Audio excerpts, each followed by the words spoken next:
సమారంభాం శంకరాచార్యమధ్యమాం అస్మదాచార్యపర్యంతాం వందే గురుపరంపరాం. నారాయణం నమస్కృత్య నరం చైవ నరోత్తమం దేవీం సరస్వతీం వ్యాసం ముదీరయేత్. ఆత్మస్వరూప 17వ శ్లోకం అందాము. కాశ్యశ్చ పరమేశ్వాసః శిఖండీ చ మహారథః ధృష్టద్యుమ్నో విరాటశ్చ సాత్యకిశ్చాపరాజితః ద్రుపదో ద్రౌపదేయాశ్చ సర్వశః పృథివీపతే సౌభద్రశ్చ మహాబాహుః శంఖాన్ దద్ముః పృథక్ పృథక్. రెండు శ్లోకాలు కలిపి ఓ వాక్యం. పృథివీపతే అని ఉంది చూడండి, రెండో శ్లోకంలో ఉంది. అంటే ఓ మహారాజా సంబోధన. ఎవరు సంబోధిస్తున్నారు? సంజయుడు ధృతరాష్ట్ర మహారాజుకి చెప్తున్నాడు, ఓ మహారాజా. అంటే నువ్వు మహారాజువి, నీ డ్యూటీని నువ్వు వదిలిపెట్టేసి నువ్వేమో దుర్యోధనుడి చేతిలో కీలుబొమ్మ అయిపోయావు అని బహుశా భావం అయి ఉండొచ్చు, ఓ మహారాజా. సో పృథివీపతే, వీళ్ళందరూ శంఖములను శంఖాన్ దద్ముః పృథక్ పృథక్. పృథక్ అంటే వేరుగా, మళ్ళీ పృథక్ వేరుగా. తెలుగులో కూడా ఉంది ఇటువంటి యూసేజ్, వేర్వేరుగా. రెండుసార్లు వేరుగా ప్లస్ వేరుగా ఈజ్ ఈక్వల్ టు వేర్వేరుగా. సో అది సంస్కృతిలో కూడా సేమ్ యూసేజ్, పృథక్ పృథక్. వేర్వేరుగా శంఖాన్ దద్ముః, శంఖములను పూరించిరి. ఎవళ్ళు వాళ్ళు? కాశ్యః పరమేశ్వాసః. ఆయన అసలు పేరేమో రాలేదు ఇక్కడ.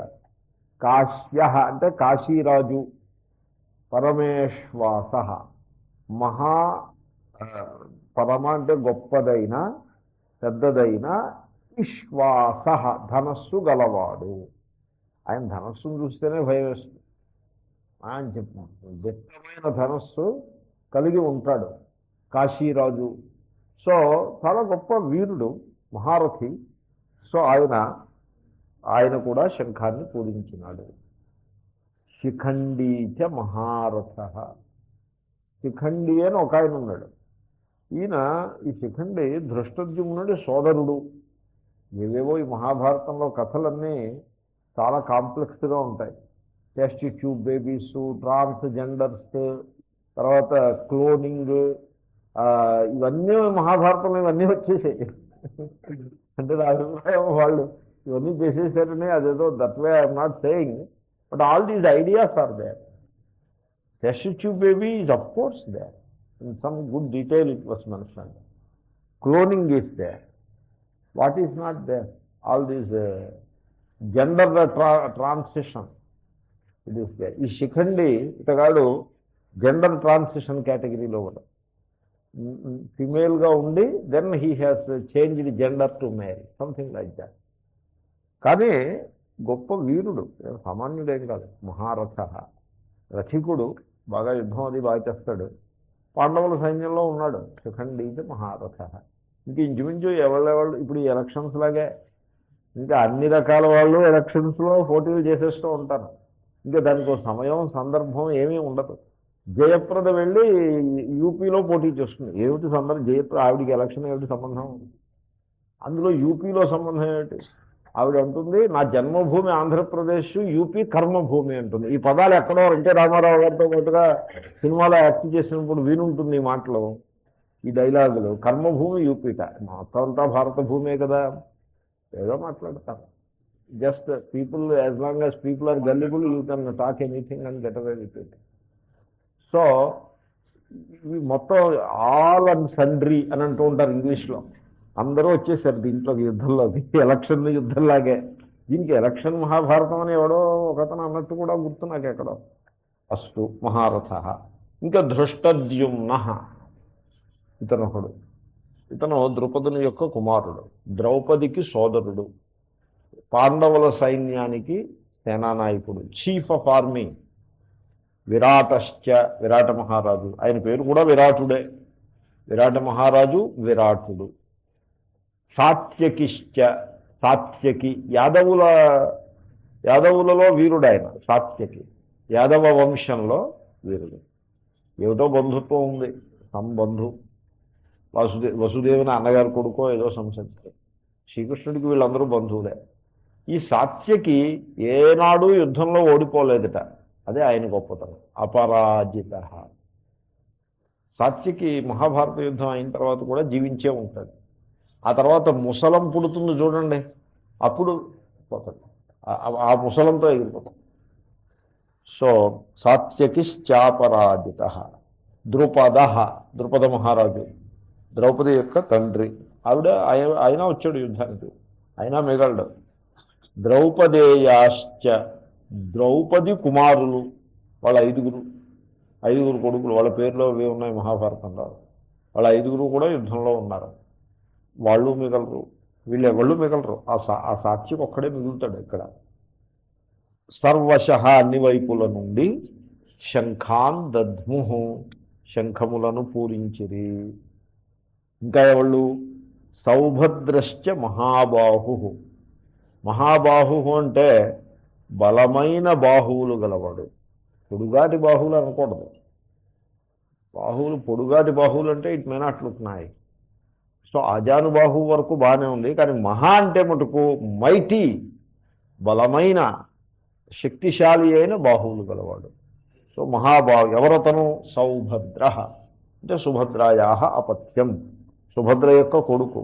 అంటే అర్జునుడు సుభద్రను, వాళ్ళిద్దరు కొడుకును. అర్జునుడికి సుభద్రకి కలిగిన కుమారుడి. అతని పేరే అభిమన్యు. అతను కూడా ఉన్నాడు. అతను కూడా శంఖాల్ని పూరించాడు. అందరూ కూడా శంఖాల్ని పూరించారు. తర్వాత శ్లోకం. సఘోషోధార్త రాష్ట్రాణం హృదయాని వ్యదారయత్ నభశ్చ పృథివీంచైవ తుములో వ్యనునాదయన్. సహా ఘోష. ఘోష అంటే శబ్దము. ఆ శబ్దము, వీళ్ళందరూ మరి శంఖాలను పూరించారు, ఇటు కౌరవ సైన్యం నుండి అటు పాండవ సైన్యం నుంచి. అది చాలా పెద్ద శబ్దము. తుములహ. ఈ తుములహ అనే పదం మీరు ఇంతకుముందు ఒకసారి ఎక్స్ప్లెయిన్ చేశారు, మళ్ళీ చెప్తాను. మీకు శబ్దాలను విడివిడిగా గుర్తుపట్టగలిగినప్పుడు అవి వివిక్తంగా తెలుస్తూ ఉంటుంది. ఈ శబ్దం ఇది, ఆ శబ్దం అది. కానీ అందరూ ఒకేసారి శబ్దాలు చేశారనుకోండి, అన్నీ కలగాపులగా అయిపోయి ఒక పర్టికులర్ లెవెల్ ఆఫ్ నాయిస్ ఉంటుంది తప్పిస్తే విడివిడిగా ఈ శబ్దం ఇది, ఆ శబ్దం అది అని చెప్పే అవకాశం ఉండదు. అన్నీ కలగాపులగం అయిపోయి ఒక పెద్ద high level of noise, decibels అనో ఏదో అంటారు, నాయిస్ని కౌంట్ చేసేందుకు. So very high level of noise ఉంటుంది. అంతే తప్పిస్తే ఈ నాయిస్లో విడివిడిగా ఈ శబ్దం ఇది, ఆ శబ్దం అది అని మనం విడతీయటానికి వీలు లేని విధంగా ఉంటుంది. దానిని తుములహ అని అంటారు. సో ఎక్కడైనా 10 మంది, ఇప్పుడు రైల్వే ప్లాట్ఫారం మీద ఉన్న సౌండ్ ఎలా ఉంటుంది? తుములహ, తుములంగా ఉంటుంది. సో అటువంటి శబ్దం తుముల శబ్దం. Very interesting word. So a lot of noise. సఘోష తుములహ. నభశ్చ పృథివీంచైవ వ్యనునాదయన్. వ్యనునాదయన్ అంటే ప్రతిధ్వనిస్తోంది. ధ్వని, ప్రతిధ్వని. నాదము, అనునాదము. నాదము అంటే ధ్వని, ధ్వనిని అనుసరించి వచ్చే ధ్వని అనునాదము. అంటే అనుసరించి వచ్చేది. ముందు మనం ధ్వని చేస్తే అదే మళ్ళీ వెనక్కి వస్తుంది. దాని పేరే ప్రతిధ్వని లేక అనునాదము. ఈ అనునాదం చాలా అధికంగా విశేషంగా ఉంటే వి అనే ఉపసర్గ చేరిస్తే వ్యనునాదయం. సో ప్రతిధ్వని వస్తుంది. ఎక్కడి నుంచి ప్రతిధ్వని వస్తుంది? పృథివీంచైవ నభశ్చ. భూమి నుండి భూమికి ఈ ధ్వని వెళ్ళి భూమి నుంచి ప్రతిధ్వనిస్తుంది, ఆకాశం నుంచి ప్రతిధ్వనిస్తుంది. అంటే భూమి ఆకాశములు రెండూ కూడా నిండిపోయేంతలాగా శబ్దము, ఈ శంఖముల యొక్క పూరించిన శబ్దము వచ్చింది. తర్వాత ఎప్పుడైతే ఇంత శబ్దము పాండవుల సైన్యం నుంచి వచ్చిందో ఈ శబ్దం విని ధార్తరాష్ట్రాణం హృదయాన్ని వ్యదారయత్, ధృతరాష్ట్రపుత్రుల యొక్క హృదయములను, అంటే దుర్యోధనుడు మొదలైన వాళ్ళ యొక్క హృదయములను అది పగులగొట్టెను. హృదయములను పగులగొట్టెను అంటే మీరు లిటరల్గా తీసుకోకూడదు. వ్యదారయత్ అంటే పగులగొట్టెను, దాని లిటరల్ మీనింగ్ తీసుకోకూడదు. హృదయాలు అప్పుడే పగిలిపోతే ఇంకేముంది, అయిపోయింది, యుద్ధమే అయిపోయింది. అలా కాదు. అంటే వాళ్ళు చాలా భయపడిపోయారు. శబ్దం, పెద్ద శబ్దం వచ్చినప్పుడు ఒక్కసారిగా భయం వేసేస్తుంది. వాళ్ళు చాలా భయపడ్డారు. ఆ దిక్కులు పిక్కటిల్లే శబ్దము అంటారు. వ్యనునాదయన్ అన్నదానికి అలాగా మనం చెప్పచ్చు. దిక్కులు పిక్కటిల్లినవి అంటే దిక్కులన్నీ కూడా ప్రతిధ్వనించాయి. అలాంటి శబ్దం వచ్చినప్పుడు భయం వేస్తుంది. అప్పుడప్పుడు అర్ధరాత్రి పూట వర్షాకాలంలో పిడుగులు పడ్డ శబ్దం వస్తే పిల్లలు భయపడతారు. ఒకప్పుడు పెద్దలు కూడా భయపడతారు. భయపడే స్వభావం గల వాళ్ళు ఉంటే పెద్దలైనా కూడా భయపడతారు. సో ఎవరికైనా భయం కలుగుతుంది. ఆ భయము తప్పు లేదు దాంట్లో. అసలు మీరు ఆలోచించండి, పెద్ద శబ్దం వచ్చిందనుకోండి, ఇక్కడ కూర్చుని ఉండగా పక్కన ఏదైనా పెద్ద పైనుంచి ఏదో కింద పడి ధడేలు మన శబ్దం వచ్చిందనుకోండి, శబ్దం వస్తే భయం వేస్తుంది, మీరు ఉలిక్కి పడతారు.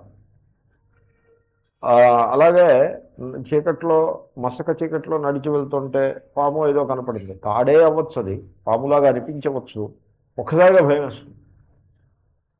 ఆ భయాన్ని, దాన్ని భయము అని అంటాం మనం, కానీ నిజానికి అది భయం కాదు. దాన్ని భయం అని అనడము అవివేకం. దాంట్లో భయమే, దాన్ని భయం కాదు, దాన్ని ఇంటెలిజెన్స్ అని అనాలి. ఎందుకంటే బాడీకి హాని, తనకు హాని కలుగుతుందేమో అనేటువంటి ఒక శంక కలిగి ఆ కారణంగా శరీరము రియాక్ట్ అవుతుంది. దాన్ని ఫ్రైట్ రియాక్షన్ అంటారు. ఒక్కసారిగా పెద్ద సౌండ్ పక్కన వచ్చిందనుకోండి, అదేదైనా హానికారకమో అనే కనుక అయితే గమ్ముని బాడీ, శరీరము అక్కడి నుంచి దూరంగా పోవటానికి ప్రయత్నిస్తుంది. ఎందుకంటే సర్వైవల్ ఇన్స్టింక్ట్, జీవించి ఉండాలనేటువంటి ప్రయత్నంలో భాగంగా శరీరము it wants to protect it self. ఏదైనా బాంబో ఏదో అయితే అప్పుడు ఏం చేయాల్సి ఉంటుంది, ఎంత వేగంగా ఒక్క ఉదుటున దూరంగా ఎగిరి గెంతు వేసి నేల మీద పడిపోతే వాడు రక్షింపబడతాడు. వాడు అలాగే నిలబడ్డాడు అనుకోండి, వాడు చాలా ప్రమాదం వస్తుంది. కాబట్టి దాన్ని భయం అనాలంటారా, ఇంటెలిజెన్స్ అనాలంటారా? What should you call it?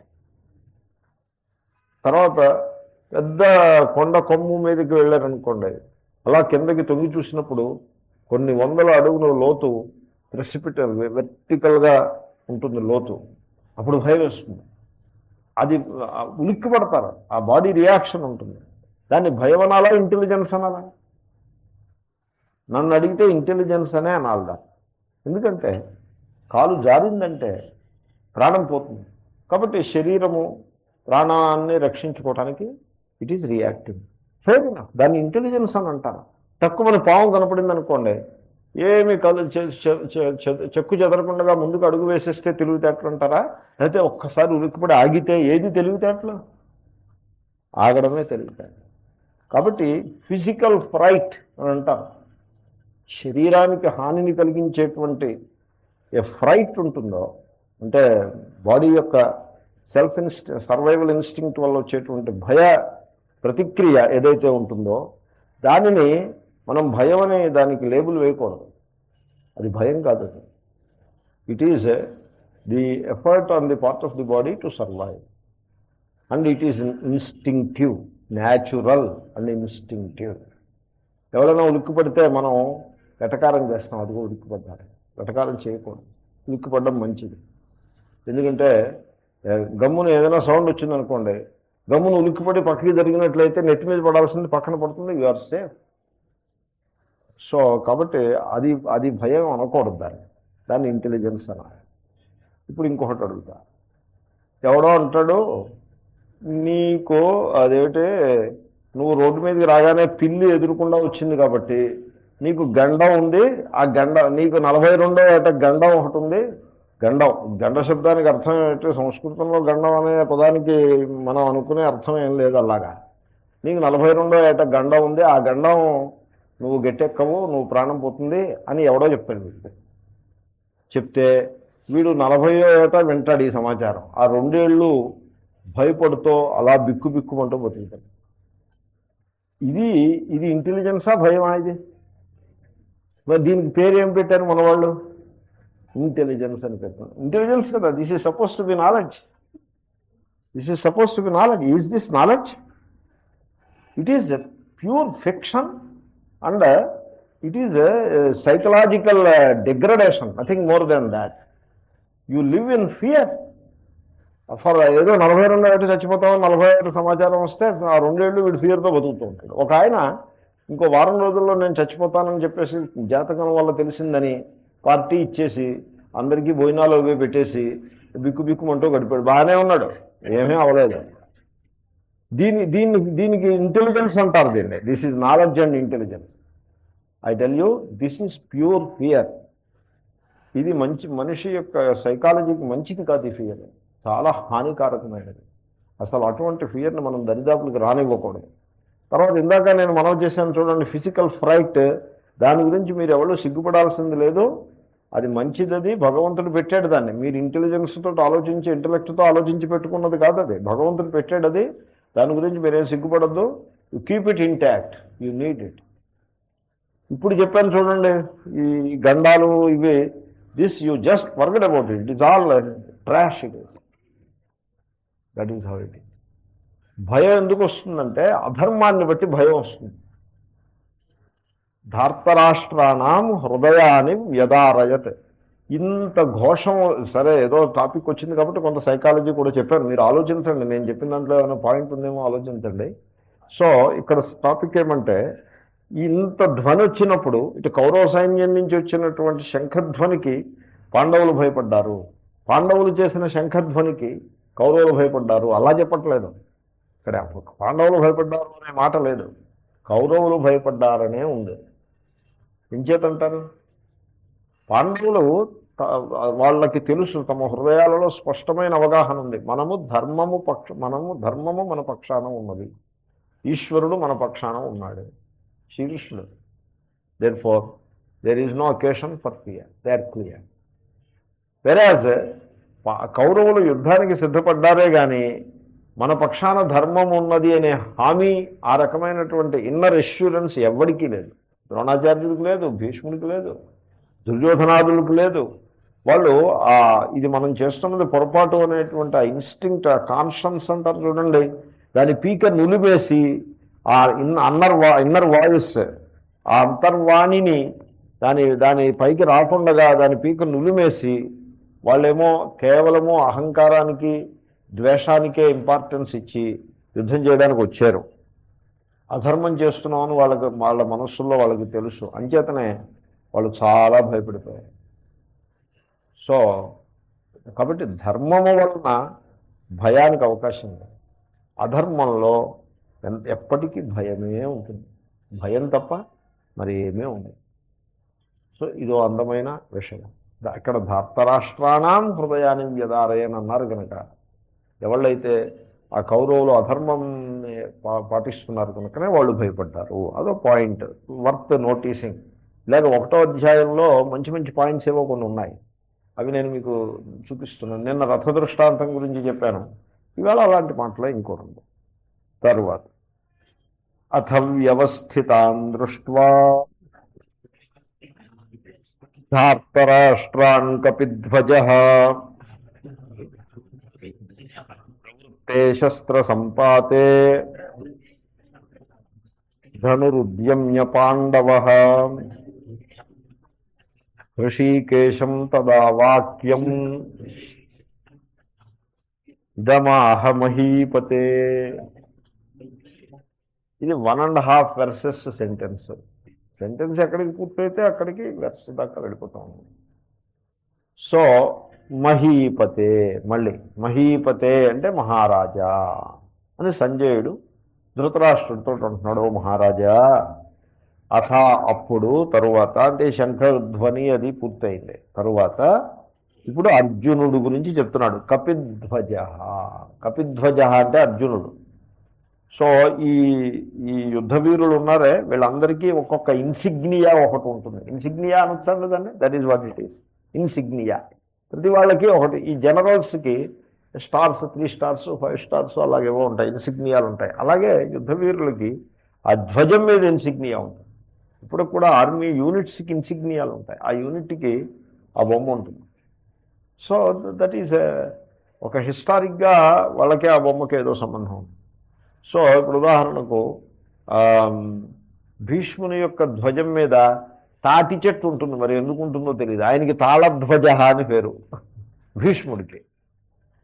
ఈ రకంగా ప్రధానమైనవి గుర్తున్నది ఈ రెండే గుర్తున్నాయి నాకు. ఇంకా ఏవేవో ఉంటాయి. సో వృషభధ్వజ అని ఎవరికి పేరు? ఇదో మీకు వద్దెకాలది క్విజ్. వృషభధ్వజ ఎవరు? ఎద్దు ధ్వజమునందు గలవాడు ఎవరు? శివుడు. మకరధ్వజ మొసలి ధ్వజమునందు గలవాడు మన్మథుడు. మన్మథుడికి మకరధ్వజ అని పేరు. కపిధ్వజ కోటి ధ్వజమునందు గలవాడు అర్జునుడు. ఇది ఇక్కడ మనవాడు. అదే తాళధ్వజ భీష్ముడు. ఇక 4 ధ్వజాలు గుర్తుకొచ్చాయి నాకు. ఇంకా ఏవేవో ఉంటాయి. సో ఆ ధ్వజం మీద ఆ బొమ్మ ఉంటుంది. హనుమంతుడనే అంటారు. ఇక్కడ ఏమనలేదు, భగవద్గీతలో ఏమనలేదు, ఊరికే అలా చెప్తూ ఉంటారు. ఇంకా దాని మీద ఇంకో చిన్న కథ కూడా ఉంది. Very interesting story. It's not a historic story. Historic అంటే ఇదే మనం భగవద్గీతలో చూసిన ఇంతమటికే హిస్టారిక్. దీని చుట్టూ కథలు అల్లుకుని ఉంటాయి. అది హిస్టారిక్ కాదు. కానీ ఏదైనా మెసేజ్ ఉంటే మనం స్వీకరించవచ్చు స్టోరీ. ఇంకా పిచ్చి పిచ్చి స్టోరీ అయితే అనవసరంగానే దాని నుంచి మనం తీసుకోదగ్గ సందేశం ఏదైనా ఉంటే గమనించదగ్గ కథే. ఇక్కడ కథ నాకు బాగా నచ్చిన కథ. అంచేత I'm just sharing with you. Suddenly గుర్తుకొచ్చింది. సో హనుమంతుడు ఆ ధ్వజం మీద కూర్చుని ఉంటాడు. అంటే సూక్ష్మ రూపంగా ఉంటాడని మనం అనుకోవాలి. నిజంగా హనుమంతుడు యథార్థంగా హనుమంతుడు కూర్చుంటే ఆ జెండాకరం విరిగిపోతుంది, ఆ రథమే విరిగిపోతుంది కూడా. కాబట్టి నిజంగా హనుమంతుడు పూర్ణ రూపంగా ఉన్నాడని కాకుండా సూక్ష్మ రూపంగా ఆయన అక్కడ ఉన్నారు అని కపి అంటే అది అర్థం. సో ఇప్పుడు శ్రీకృష్ణుడు అర్జునునికి ఉపదేశం చేస్తాడుగా గీతోపదేశాన్ని. హనుమంతుడు శ్రద్ధగా వింటాడు. హనుమంతుడు మిగతా యుద్ధం టైంలో నిద్రపోయేవాటాయి. ఏమిటి వీళ్ళ మొహం వీళ్ళ యుద్ధం ఏమిటి? రామరావణయోరు యుద్ధం రామరావణయోరు ఇవా. ఆయన రామరావణ యుద్ధం చూసినవాడు చేసినవాడు. ఆ లంకా యుద్ధం. వీళ్ళ యుద్ధం ఏమిటి? ఇది ఎలా ఉందంటే చిన్నపిల్లలు గోటికాయలో లేకపోతే ఆడుకుంటారు చూడండి, దానికి ఇది గోటీబిళ్ళు ఆడుకుంటారే, ఈ కర్రను అది పెట్టుకుని ఆడుకుంటారు. దానికిను ఇండియా పాకిస్తాన్ క్రికెట్ మ్యాచ్కి ఎంత భేదమో. రామరావణ యుద్ధం ముందు ఈ మహాభారత యుద్ధం it is just some noise తప్ప ఇంక దాంట్లో ఏమీ సారమేం లేదని అనుకునేవట. అంచేతనే కునికిపట్లు పడుతూ ఉండేవట. ఎప్పుడైనా ఓసారి శ్రీకృష్ణుడు భీష్ముని మీదకి లంఘించినప్పుడు అలాంటి 1-2 ఘట్టాలు మాత్రం జాగ్రత్తగా మనస్సు పెట్టి పరికించాడు. మిగతా అప్పుడు కునికిపట్లు పడుతూ ఉండేవాడు. ఏదో పిల్లలు అల్లరి చేసుకుంటుంటే మన దాన్ని మనం ఉంటాం, అలా ఉండేవాడు ఆయన. He was not impressed by this warfare. అస్తు. సో ఆయన ఈ శ్రీకృష్ణుడు ఉపదేశం మటుకు ఈ సంభాషణ ఇదంతా కూడా జాగ్రత్తగా వింటున్నాడు. ఈ అర్జునుడు ధనస్సు కింద పారేసి నేను సన్యాసం తీసుకుంటాను ఇదే అంటే హనుమంతుడు వీడు ఇలాంటి మూర్ఖుడు ఏమిటి, వీడు ఏదో పెద్ద యుద్ధం చేస్తాడు అనుకుంటే వీడు ఆదిలోనే ఇలా మొదలెట్టాడేమిటి అని ఆయన అనుకుంటాడు. అనుకుని అప్పుడు శ్రీకృష్ణుడు అశోచ్యానము శోచస్వము మొదలు పెడితే సడన్గా ఎలర్ట్ అయిపోయి జాగ్రత్తగా ఉపదేశం అంతా వింటాడు. 1.5 గంట ఉపదేశం వినేప్పటికీ ఆయనకి కళ్ళంబడి నీళ్ళు వస్తాయి. అప్ప ఎంత గొప్ప ఉపదేశం చేశారా భగవానుడు. మహానందపడిపోతాడు. పడిపోయి ఒక్కసారి ఆ ధ్వజం మించి శ్రీకృష్ణుడి దగ్గరికి వచ్చి దండం పెట్టి హే భగవాన్, నేను ఉపదేశం అంతా వినేశాను, కానీ వినడానికి ముందు నీ అనుమతి తీసుకోలేదు. పర్మిషన్ తీసుకోవాలి కదా, ఓవర్ హియర్ చేయకూడదు కదా, ఈవ్స్ డ్రాపింగ్ అంటారు, అలా చేయకూడదు కదండి. సో గొడవారు ఉండి విన్నట్టుగా చేస్తే ధర్మం కాదు కదా. సో మీ అనుమతి తీసుకుని మీ క్లాస్లో కూర్చుని వినుండాలి న్యాయంగానో, కానీ అలా వినలేదు నేను, కాబట్టి నేను పొరపాటు చేశాను, నన్ను క్షమించవలసింది అని శ్రీకృష్ణుడితో అంటాడు. శ్రీకృష్ణుడు అంటాడు, సరే మరి నువ్వు చేసిన 2 పొరపాట్లు చేసావు, ఒక్క పొరపాటు కాదు, నువ్వు ఒక పొరపాటు క్షమించమన్నా అది క్షమించేశాను, ఇంకో పొరపాటు అలాగే ఉంది అని అంటాడు శ్రీకృష్ణుడు. అంటే హనుమంతుడు అంటాడు, అదేమిటి ఇంకో పొరపాటు ఏముంది, నేనేం పొరపాటు చేశానంటే, గురువుగారు అనుమతి లేకుండా వినడం అదో పొరపాటు, గురువుగారి కంటే ఉన్నత స్థానంలో కూర్చుని వినడం ఇంకా పొరపాటు, అది అనదర్ మిస్టేక్. మరి ఆ మిస్టేక్ మాట ఏమిటని అడిగాను. అడిగితే హనుమంతు, అయ్యో నేను గమనించలేదు కదా, మరి ఆ మిస్టేక్కి నేను ఏం చేయాలి, మిమ్మల్ని క్షమాపణ కూడా అడగలేదే, మరి అది ఏం చేయాలంటే ఏం చేయాలి, మరి మిస్టేక్ చేసినట్లయితే దాని ఫలాన్ని అనుభవించాల్సి ఉంటుంది. ఓకే, ఏమిటి ఫలం దానికి అంటే, గురువు గారి కంటే ఉన్నతాసనంలో కూర్చుని పాఠం వినడం అనే దానికి ఫలం ఏమిటంటే పిశాచమై పుట్టుట దానికి ఫలమే, అది దానికి కర్మఫలం. అంటే అయితే ఆ దోషం పోవాలంటే నేను పిశాచ జన్మని పొందితే నాకు ఆ దోషం పోతుంది. అవును, సరే మరి అయితే ఇంక చేసేదే ఉంది, పిశాచ జన్మనే అనుగ్రహించవయా అని అంటే అప్పుడు శ్రీకృష్ణుడు అంటాడు, నువ్వు మరి ఎంతకాలం నేను ఆ పిశాచంగా ఉండాలి అంటే, చూడు నువ్వు పిశాచ జన్మని పొంది భగవద్గీతను ఒక ఆవృత్తి చేయి, ఈ మూలం జామూలం దాకా చదువు, జాగ్రత్తగా మళ్ళీ చదువు. వ్యాసుడు అక్కడ దాన్ని శ్లోక రూపంగా కూరుస్తున్నాడు, అది తీసుకో, ఆ పుస్తకాన్ని తీసుకుని చదువు. చదివి నీకు తోచిన భావాలు ఏమైనా, నీకు అర్థమైన భావాలు ఏమైనా ఉంటే దాని మీద ఒక భాష్యాన్ని ఒకదాన్ని రాయి, ఒకసారి నీ అనుసంధానం నువ్వు చేసుకో, అంతే. అంత మటుకు నువ్వు చేసేసినట్లయితే నీకు ఆ పిశాచ జన్మ పోతుంది అని శ్రీకృష్ణుడు అనుగ్రహిస్తాడు. అనుగ్రహిస్తే అప్పుడు హనుమంతుడు చాలా సంతోషించి, పిశాచ జన్మ వచ్చినందుకు దుఃఖమైనా అది పోతున్నందుకు సంతోషించి, సో ఆ యుద్ధం అంతా అయిపోయిన తర్వాత పిశాచ రూపాన్ని పొంది ఆ భగవద్గీత పుస్తకం మీద ఆయన భాష్యం రాస్తాడు. దానికి పిశాచ భాష్యము అని పేరు. ఆ పుస్తకం ఉంది, నా దగ్గర ఉన్నది, నేను చూశాను. అచ్చు శంకర భాష్యాన్ని పోలి ఉంటుంది, బాగా దగ్గరగా ఉంటుంది శంకర భాష్యాన్ని. శంకరుడు యొక్క ప్రణాళిక స్ట్రక్చర్, భాష్య స్ట్రక్చర్ ఏదైతే ఉంటుందో సిమిలర్గా వెరీ క్లోజ్గా ఉంటుంది ఆ శంకర భాష్యాన్ని. దానికి పిశాచ భాష్యము అని పేరు. అది చౌకంబా వాళ్ళు వేశారు ఆ పుస్తకం. ఆ భాష్యాన్ని పిశాచ అనే ఆయన రాశారు. ఆ పిశాచ ఎవరో కాదు, హనుమంతుడే ఆ పిశాచునిగా జన్మించి రాశాడు అని కథ. ఆ విధంగా ఆయన తన దోషాన్ని నివారణ చేసుకున్నాడు, ఇది కథ. సో కపిధ్వజ, సో హనుమంతుడు ధ్వజమునందు గలవాడు అర్జునుడు.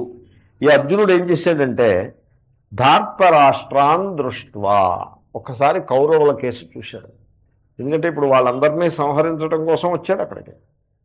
వచ్చి కౌరవుల అందరి కేసు చూశాడు. వ్యవస్థితాన్ దృష్ట్వా, వాళ్ళందరూ చక్కటి వ్యూహంలో నిలబడి ఉన్నారు. సో భీష్మాచార్యులు ఒక వ్యూహాన్ని ఒకదాన్ని ఖరారు చేశారు, అంతకుముందు రాత్రే ఖరారు చేశారు, మీరందరూ ఈ ఫలానా వ్యూహంలో ఉండండి అని. ఏవో వ్యూహాలు ఉంటాయి, బహుశా చక్ర వ్యూహంలో ఉన్నారు వీళ్ళు. ఏ వ్యూహంలో ఉన్నారు, చక్ర వ్యూహంలో ఉండి ఉంటారు కౌరవులు. వీళ్ళు పాండవులు మాత్రం ఇంకేదో వ్యూహంలో, వజ్ర వ్యూహంలో పాండవులు ఉన్నారు, ఇలా పొడుగాటిదని మొన్న అనుకున్నాం. వీళ్ళు చక్ర వ్యూహంలో ఉండి ఉండొచ్చు. సో ఆ వ్యూహంలో నిలబడి యుద్ధానికి సంసిద్ధులై ఉన్నటువంటి ధృతరాష్ట్రుని యొక్క పుత్రులు 100 మంది వాళ్ళ సైన్యాన్ని చూశాడు ఆయన. చూసి శస్త్ర సంపాతే, బాణములు పడుట, సంపాతము అంటే పడడం, బాణాలు వచ్చి పడతాయి, ఇంకా ఇటు నుంచి బాణాలు వెళ్ళి అటు నుంచి బాణాలు వచ్చి ఇటు పడతాయి. ఫైరింగ్ విల్ స్టార్ట్ అని అర్థం. శస్త్ర సంపాతే ప్రవృత్తి అంటే firing will start, it is ready for firing. ఇంకా ఆరంభం కాలేదు, ప్రవృత్తే, సంసిద్ధమై ఉండాలి. శంఖాలు మ్రోగించారు. ఇంకా భీష్మాచార్యులు రాజు గారు వీళ్ళిద్దరూ చిన్న సమావేశం ఏదైనా అవసరం ఉంటే ఉంటుంది, ఎవరో ఫ్రమ్ దిస్ సైడ్ ఒకళ్ళు, ఫ్రమ్ దట్ సైడ్ ఒకళ్ళు మాట్లాడుకుని వీళ్ళని deputy director general of military operations అని అంటారు, DGMO, director general of military operations. ఇటు ఒకడు ఉంటాడు, అటు ఒకడు ఉంటాడు, భారత్ వైపు ఒకడు ఉంటాడు, పాకిస్తాన్ వైపు ఒకడు ఉంటాడు. వీళ్ళిద్దరూ కలిసి సంభాషణ చేసుకుని మాట్లాడుకుని ఏమైనా కొన్ని ఒప్పందాలు ఉంటే వాళ్ళిద్దరూ చేసుకుంటారు. యుద్ధానికి ముందేనా అలా ఉండొచ్చు, యుద్ధం తర్వాతైనా ఉండొచ్చు, అప్పుడు ధర్మయుద్ధం కదా. కాబట్టి a meeting is yet to happen. First day కొంచెం డిలే ఉంటుంది, సెకండ్ డే అన్వర్డ్స్ ఇంక రావడము టైము శంఖం మొదలెట్టగానే యుద్ధం ఆరంభమైపోతుంది. కానీ first day some delay will be there. అంచేతనే ప్రవృత్తే శస్త్ర సంపాతే, బాణముల యొక్క ప్రయోగము, బాణములు వచ్చి పడుట సిద్ధం, ఆ స్థితి సిద్ధముగానున్నది, ఏ క్షణంలోనైనా మొదలు కావచ్చు. ఆ స్థితిలో పాండవ కపిధ్వజ, సో కపిధ్వజుడైన పాండవుడు అంటే అర్జునుడు ధను ఉద్యమ్య, ధనుస్సును ఇలా పైకెత్తాడు, గాంధీవ ధనుస్సును పైకెత్తాడు. పైకెత్తి తదా అప్పుడు ఇదం వాక్యం ఆహ హృషీకేశం, హృషీకేశుణ్ణి ఉద్దేశించి, శ్రీకృష్ణుని ఉద్దేశించి ఈ మాట మాట్లాడినాడు. ఇది శ్లోకం. చాలా సింపుల్గా ఉంటాయి గీత శ్లోకాలు, దాంట్లో మీకేమీ కష్టమే ఉండదు. సో సో నౌ హీ ధనస్సు పైకెత్తి అంటున్నాడు అనమాట. అంటే he is also preparing to release the arrows for firing. ఫైరింగ్కి ప్రిపేర్ అవుతున్నాడు, ఆర్టిలరీ ఫైరింగ్ లాగా. సో ప్రిపేర్ అవుతున్నాడు, ధనస్సును పైకెత్తాడు. ఇంకా టైం ఉంది, ఇంకా పర్మిషన్స్ అవి రావాల్సి ఉంటుంది, but everybody is ready for firing.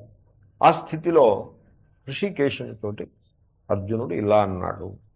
అందాము. అర్జున ఉవాచ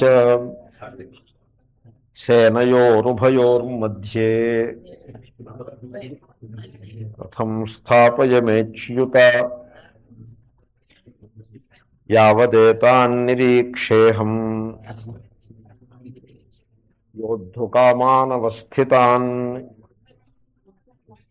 కైర్మయా సహ యోద్ధవ్యం అస్మిన్ రణసముద్యమే. అది అచ్యుత అని సంబోధించాడు. అంటే శ్రీకృష్ణుడు సాక్షాత్తు భగవానుని అవతారము అనే భావన ఆనాడు సమాజంలో కొంతమందిలో ఉండేది, అందరిలో ఉండేది కాదు. ఇప్పుడు కూడా అవతారము అనేది, అవతారం చలామణిలో ఉండగా గుర్తింపు ఉండదు, తరువాతి కాలంలోనే గుర్తింపు వస్తుంది, దాని పద్ధతి అది. సో రాముడు ఉన్నప్పుడు ఆయన కొడుకుని దశరథుడు అనుకుంటాడు, రాజకుమారుడని ఊళ్ళో వాళ్ళు అనుకుంటారు, అలాగే నడుస్తుంది. కానీ ఆయన సాక్షాత్తు శ్రీహరి అనే విష్ణువు యొక్క అవతారం అనే మాట మీకు మొత్తం రామాయణంలో ఎక్కడ రాదు. ఎట్ ది ఎండ్ వస్తుంది రామాయణం గాథలో, వాల్మీకి నోటంపట అది విష్ణువు యొక్క అవతారం అనే మాట ఎక్కడా రాదు. ఒక మహారాజు కుమారుడు, చాలా ధర్మబద్ధమైనటువంటి జీవితం గడిపేవాడు అని ఒక పురుషుడి కింద, ఒక మానవుని కింద, మర్యాదా పురుషోత్తముడు అంటారే, ఆ విధంగా రాముడిని ప్రజెంట్ చేస్తాడు. కానీ ఆయన సాక్షాత్తు విష్ణువే వచ్చి అక్కడ ఉన్నాడు అన్నట్టుగా ప్రజెంట్ చేయడం. అలా చేసినట్లయితే అది కావ్యానికి ఆ శోభ లేకుండా అయిపోతుంది. అలా చేయడు వాల్మీకి, అలా చేయడు. తర్వాతి కాలంలో ఇంకెవేవో రామాయణాలు, ఎవరికి తోచిన రామాయణం వాళ్ళు రాశారు, అది వేరే సంగతి. నౌ శ్రీకృష్ణుని విషయంలో కూడా ఆయన సాక్షాత్తు అవతార పురుషుడు అని తెలుసున్న వాళ్ళు ఏ కొద్ది ముందో ఉంటారు. ఆయన అవతార పురుషుడే అని స్పష్టంగా కనుక తెలుసుంటే కౌరవుల వైపు ఎవళ్ళు నిలబడి యుద్ధం చేయరు ఇంకా. కాబట్టి ఎవరో కొద్దిమందికే ఆ అవగాహన ఉంటుంది. వాళ్ళలో అర్జునుడు ఒకడు. ఇంచేతనే అచ్యుత అని సంబోధిస్తాడు. హే అచ్యుత, లేదా ఇన్ జనరల్ టర్మ్స్ జారిపోవుట. చ్యుత అంటే జారిపోవుట. సో జారిపోవుట లేనివాడా అని కూడా చెప్పచ్చు. అలా సంబోధిస్తాడు. క్లాసికల్ అడ్రస్సింగ్లో అలాగే అలా అడ్రస్ చేస్తారు. సో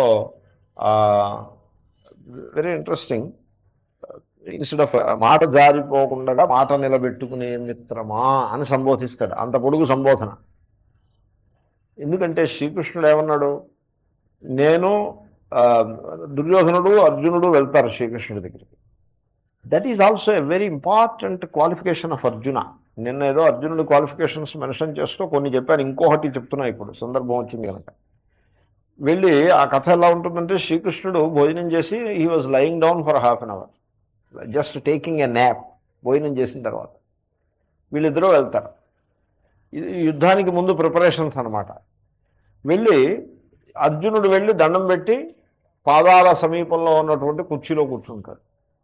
దుర్యోధనుడు వెళ్ళి ఈ నిద్రపోతున్నాడని ఆయన శిరస్సు దగ్గర ఉన్న కుర్చీలో దుర్యోధనుడు కూర్చుంటాడు. ఎందుకంటే రాజాధిరాజు కదా, చాలా అహంకారి. సో అర్జునుడు చాలా వినయశీలుడు. ఇద్దరు కూడా కూర్చుని ఉంటారు. ఇద్దరు వచ్చిన పర్పస్ ఒకటే. ఇప్పుడు శ్రీకృష్ణుడు నిద్రపోతున్నాడని అనడం కంటే నిద్ర నటిస్తున్నాడంటేనే సరిపడుతుంది. నటవరుడు కదా, నటవరుడు, నటులలో శ్రేష్ఠుడు. సో ఆయన కొంతసేపు he waits for a respectable time and then he wakes up and then first అర్జునుడి కేసు చూస్తాడు. ఎందుకంటే పాదాల దగ్గర అర్జునుడు ఉన్నాడు కానీ మొట్టమొదటి అర్జునుడు కనబడతాడు. ఏం బావా కులసానా ఇప్పుడు వచ్చావంటే ఇప్పుడే 10 నిమిషాలు అయిందో వచ్చి. ఈ లోపల వెనకాల నుంచి దుర్యోధనుడు దగ్గుతాడు, కంఠం సరి చేసుకుంటాడు. అంటే మరీ అర్జునుడి వైపే చూస్తూ కూర్చున్నావు, నేను కూడా ఉన్నాను సుమా ఇక్కడనే సమాచారం ఆయనకి ఇవ్వటాను. అప్పుడు శ్రీకృష్ణుడు వెనక్కి తిరిగి ఓయ్ నువ్వు కూడా వచ్చావోయ్, చాలా సంతోషం, ఎప్పుడు వచ్చావు బావా కులసానా అని అతన్ని కూడా పలకరిస్తాడు. అవుతుంది. ఓకే, మీరిద్దరూ ఒకే సమయంలో వచ్చారు, వాట్ ఈస్ ది మ్యాటర్ అని అడిగితే ఇద్దరు కూడా చెప్తారు, మేము యుద్ధం రాబోతోంది, యుద్ధంలో నీ సహాయాన్ని కోరి వచ్చినాము. ఓ ఇజ్ ఇట్, సరే ఓకే, ఇప్పుడు నేను ఇద్దరికి సహాయం చేయాలి, ఇద్దరు కోరారు కదా, కాబట్టి నా దగ్గర ఉండే రిసోర్సెస్ని నేను 2 యూనిట్స్ కింద డివైడ్ చేస్తాను. ఫస్ట్ ఛాయిస్ అర్జునుడికి ఇస్తా, ఎందుకంటే మొట్టమొదటి నేను అర్జునుడిని చూశాను కనుక ఫస్ట్ ఛాయిస్ అర్జునుడికి ఇస్తా. ఆ 2 యూనిట్స్లో ఒకటి అర్జునుడు తీసుకుంటాడు, రెండో దుర్యోధనుడు తీసుకోవాల్సి ఉంటుంది. ఈజ్ ఇట్ యాక్సెప్టబుల్ అంటే ఇద్దరు కూడా సరే అంటారు. ఇంకేమంటారు, యాక్సెప్టబుల్ కాకపోతే చేసేదే ఉంది, సరే అంటారు. ఓకే, ఆయన దగ్గర నారాయణీ సైన్యము అని ఈ కథ అంతా మీకు తెలుసున్నదే. అయితే దానికి నేను చెప్పే ధోరణి మీకు దాంట్లో ఏమైనా మంచి పాయింట్ ఉంటుందేమో గమనించండి. సో నారాయణీ సైన్యము అని ఒక కమాండో ఫోర్స్ ఒకటి ఉంది, 100,000 people are some such good number whatever, or 10,000 or 100,000 whatever. So వాళ్ళు హైలీ ట్రైన్డ్ రిపబ్లికన్ గార్డ్స్ లాంటి వాళ్ళు, సంథింగ్ లైక్ దాట్. అంటూ ఉండేవారు, వాళ్ళు ఎక్కడా కనపడలేదు. రిపబ్లికన్ గార్డ్స్ అని ఊరికే పేపర్లలో చూసాం కానీ గ్రౌండ్లో ఎక్కడా కనపడలేదు. వాళ్ళందరూ డిస్పర్స్ అయిపోయి అమెరికన్ ఫ్యాన్లు వచ్చేప్పటికి పారిపోయారు వాళ్ళు. What ever, some very well known name in recent times, ఒక ఇంపార్టెంట్ ఆర్మీ యూనిట్కి రిపబ్లికన్ గార్డ్స్ అని పేరు. సో అలాగే నారాయణీ సైన్యము, వాళ్ళు well trained commando unit and well equipped also, equipment కూడా వాళ్ళే చూసుకుంటారు. అండ్ వాళ్ళకి ఇంకా ఏమీ ఆలోచించక వాళ్ళకి టైం చెప్పేస్తే మెర్సినరీస్ లాగా వచ్చేసి ఎవరి పక్షాన యుద్ధం చేయాలో యుద్ధం చేసేసి వాళ్ళు వెళ్ళిపోతారు. సో ఆ రకం మనుషులు వీళ్ళు సైనికులు. అదే నారాయణీ సైన్యం అంతా ఒక unit.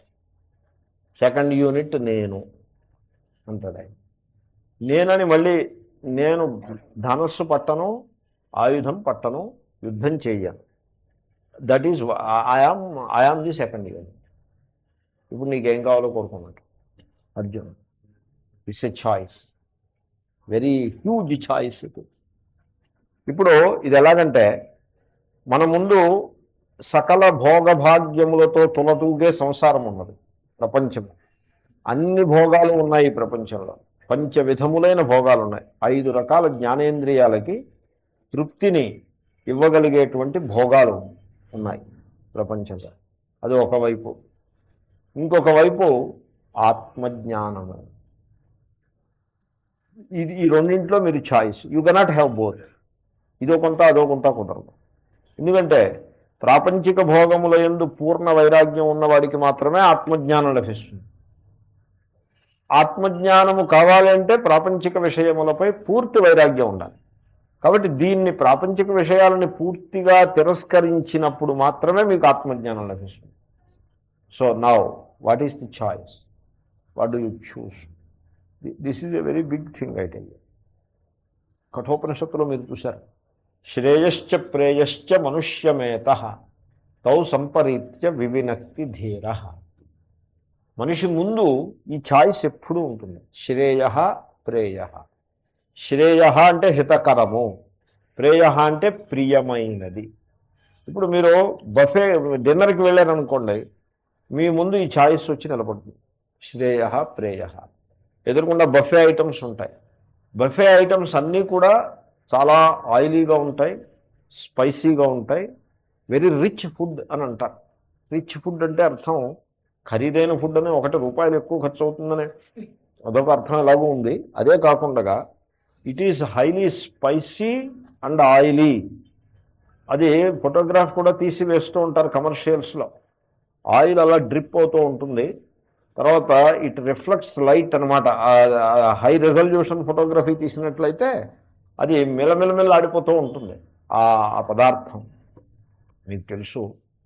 So that is how all the food is served. It is buffet. అడుగున చిన్న చిన్న మంటలు కూడా ఏవో పెడుతూ ఉంటారు, అలా వేడిగా అట్టి పెట్టడం. అంతా everything is hugely bogus. It is, that is how I feel అది. Hugely bogus. అంతా కూడా బోగస్, దాంట్లో ఏమీ సారం లేదు. అలాగే అస్తమానం అలా హీట్ చేస్తుంటే is it good for the food? అలా కంటిన్యూస్గా హీట్ చేయటం సరికాదు కదా. అంటే ఏదో నీళ్లు పోసి హీట్ ఏదో something must be they, whatever. So 20 items are they. Now this fellow has to make a choice. వీడికి హితమైనది అంటే అక్కడ ఏది తినాలన్నా హితం అని చెప్పడానికి వీల్లేదు. ఒకవేళ హితం కావాలన్నట్లయితే he has to choose 2 or 3 items, not more than that, 2 or 3. And అది శ్రేయ, ఆకలి తీరుతుంది, ఆరోగ్యానికి మంచి. ప్రేయ all together. This is the choice. ఈ choice, this problem it confronts dieting people day in and day out. తెల్లవారిందంటే డైటింగ్ చేస్తూ ఉంటారు కదండి, బాగా ఒళ్ళు బలంగా ఎక్కువగా శరీరం బరువు ఎక్కువైపోయినప్పుడు డైటింగ్ చేస్తారు. వాళ్ళకి తెల్లవారిందంటే బ్రేక్ఫాస్ట్ దగ్గర ఛాయిస్, లంచ్ దగ్గర ఛాయిస్, ఈవినింగ్ స్నాక్స్ దగ్గర ఛాయిస్, నైట్ డిన్నర్ దగ్గర choice. It's a terrific choice, highly painful choice. They have to make that choice. And very very difficult choice. అదేవిధంగా జీవితంలో కూడా శ్రేయ ప్రేయ. శ్రేయ అంటే ఆత్మజ్ఞానము, భగవద్గీత ఉపనిషత్తులు వాటి యొక్క అధ్యయనము. ప్రేయ అంటే ప్రియమైనది, వినడానికి బాగుంటుంది, ఆచరించడానికి కూడా ఉల్లాసంగా ఉంటుంది, ఫలము కూడా ఉల్లాసాన్ని కలిగించే విధంగానే ఉంటుంది. సో ఇది శ్రేయ, అది ప్రేయ. ఈ రెండింటి మధ్యన ఛాయిస్. తౌ సంపరీత్య వివినక్తి ధీర. ఈ రెండింటిని జాగ్రత్తగా బేరీజు వేసి, సంపరీత్య జాగ్రత్తగా అర్థం చేసుకుని, దేని సారం ఎంత అని ఖచ్చితంగా అవగాహన చేసుకుని, ధీర అంటే వివేకము గలవాడు. ధీర అంటే వివేకి. వివేక్ ఏం చేస్తాడు? శ్రేయస్సును పికప్ చేసి ప్రేయ అని పక్కన పెడతాడు. సరిగ్గా అర్జునుడు ఆ పనే చేస్తాడు. శ్రీకృష్ణుడు యుద్ధం చేయడు, ఊరికే పక్కన తోడుగా ఉంటాడు. మామూలుగా ఆయన కూడా భోజనం ఏర్పాటు వీళ్ళే చేయాల్సి ఉంటుంది, ఎందుకంటే మరి ఆయన వస్తాడు కదా. మామూలుగా యుద్ధం చేసే సైనికులకి భోజన ఏర్పాట్లు చేసినట్టుగానే ఏ యుద్ధము చేయకుండా ఊరికే పక్కన నిలబడి ఉండే శ్రీకృష్ణునికి కూడా భోజన ఏర్పాట్లు వీళ్ళే చేయాల్సి ఉంటుంది. దుర్యోధనుడు బెంగ పెట్టుకుంటాడు. ఏమని? నారాయణ సైన్యాన్ని అర్జునుడు ఎలాగో కొట్టేస్తాడు, ఇంకా నా పక్షాన్ని మిగిలి ఛాయిస్ ఏమిటి ఉంటుంది? శ్రీకృష్ణుడు నా పక్షాన్ని మిగులుతాడు, యుద్ధం చేయడు, వచ్చి కూర్చుంటాడు, భోజనం ఖర్చుకి తయారవుతూ అక్కడికి వచ్చి కూర్చుంటాడు. ఇతన్ని సరిచేయటం ఇదో పని, నాకు అనవసరంగా ఇరుక్కున్నాను రా దీంట్లోనూ, దీని నుంచి బయటపడ్డా ఎలాగా అంటే మర్యాదగా కావాలని వచ్చి తీరా ఇష్టం అంటే వద్దంటే బాగుండదు కదండి. మర్యాద అనేది ఒకటి, మనకి ఇష్టం ఉన్నా లేకపోయినా తీసుకుని అలా బయటకు వెళ్ళి పారేయచ్చు, అది వేరే సంగతి. బట్ అక్కడ మటుకు తీసుకోవాల్సి ఉంటుంది మర్యాద కోసం. ఎలాగైనా భగవంతుడా యుద్ధం ప్రారంభమయ్యేప్పటికి ఇతను వచ్చి కూర్చుంటాడు ముందు, అందరికంటే సైన్యాల కంటే ముందు ఈయన వచ్చి కూర్చుంటాడు. ఈయనకి మకా ఏర్పాటు చేయడం, భోజనం ఏర్పాటు చేయడం ఇదో పని. ఇది ఎక్కడ ప్రారంభం, పొద్దున్నే లేచి ఎవళ్ళ మొహం చూశానో అని దుర్యోధనుడు బితుక్కుమంటూ ఉంటాడు. ఇంతలోకి అర్జునుడు నాకు నువ్వు కావాలి. యుద్ధంలో ఎలాంటి ఛాయిస్ ఉండదు. ఏమంటే అర్జునుడు ఇప్పుడు మీకు అర్థమైంది కదా గీత అర్జునుడికే ఎందుకు బోధించాడో. బహుశా అర్జునుని స్థానంలో ధర్మరాజు గారు ఉంటే ఏమని ఉండేవాడు. కానీ అర్జునుని విషయంలో he doesn't have any doubt. What he wants he clearly nose. అతను ఏమన్నాడంటే, హే శ్రీకృష్ణ, నాకు నువ్వే కావాలి, సైన్యం గురించి నాకు చింత లేదు అంటే దుర్యోధనుడు he could not believe his years. ఒకసారి తల ఇలా అడించి గిల్లుకుని, నేను కలగంటున్నానా తెలివిగా ఉన్నానా అని అలా వేలమొహం వేసి చూస్తూ ఉంటాడు, కళ్ళు అప్పగించి. శ్రీకృష్ణుడికి తెలుసు ఇదంతాను. ఏమో దుర్యోధన, మరి నీకు మరి రెండో పక్షమే మిగిలింది నీకు, సో మరి ఏమంటావు అంటే, నేను తీసుకుంటాను అది అంటాడు. తీసుకో. ఆ నారాయణీ సైన్యం అంతా కూడా మట్టు పెట్టబడుతుంది పూర్తిగా. Entire army is destroyed.